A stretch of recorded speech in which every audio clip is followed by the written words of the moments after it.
उद्धव ठाकरेंकडून पक्षातील त्या बड्या नेत्याची हकालपट्टी।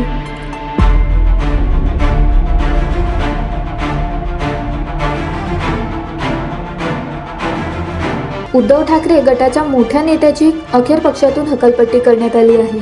सुधाकर बडगुजर यांची ठाकरे गटातून हकालपट्टी करण्यात आली आहे।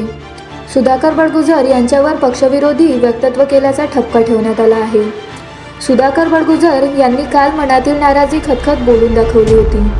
सोमवारी मुख्यमंत्री देवेंद्र फडणवीस नाशिकला आलेले त्यावेळी बडगुजर यांनी मुख्यमंत्र्यांची भेट घेतली होती। तेव्हापासूनच त्यांच्या नाराजीची चर्चा रंगली होती। पक्षाचे महानगर प्रमुख विलास शिंदे यांच्यासह 10 ते 12 जण नाराज असल्याचा सुधाकर बडगुजर यांनी काल गौप्यस्फोट केला होता। आज ठाकरे गटाचे नाशिक जिल्हा प्रमुख DG सूर्यवंशी यांनी पत्रकार परिषद घेतली। सुधाकर बडगुजर यांच्या नाराजी संबंधित आज सकाळी संजय राऊत यांनी काही वक्तव्य केली होती। एखाद दुसऱ्या व्यक्तीने नाराजी व्यक्त केली म्हणून संपूर्ण शिवसेनेत फाटफूट आहे। व्यक्ती म्हणजे शिवसेना नाही, त्या व्यक्तीला नाराजी व्यक्त करण्या इतपत प्रतिष्ठा त्या पक्षाने दिली असते, असं संजय राऊत म्हणाले होते।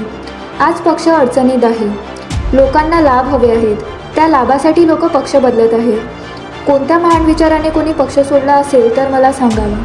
सुधाकर बडगुजर म्हणजे नाशिकची शिवसेना नाही, असं संजय राऊत यांनी म्हटलं होतं। काल सुधाकर बडगुजर काय म्हणाले? मीच नाही तर पक्षात 10 ते 12 जण नाराज आहेत। संजय राऊत यांच्यावर नाराजी नाही, पक्ष संघटनेत बदल करताना विश्वासात घेतले नाही म्हणून नाराजी आहे। महानगर प्रमुख विलास शिंदे देखील नाराज आहेत, असं सुधाकर बडगुजर यांनी सांगितलं होतं।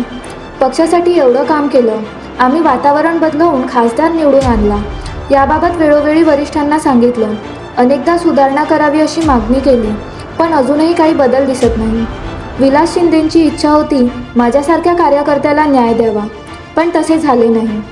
माझी नाराजी स्वतःवर आहे, असं सुधाकर बडगुजर यांनी म्हटलं होतं। जर तुम्ही अजूनही YouTube चॅनलला सबस्क्राईब केलं नसेल तर ते लगेच सबस्क्राईब करा।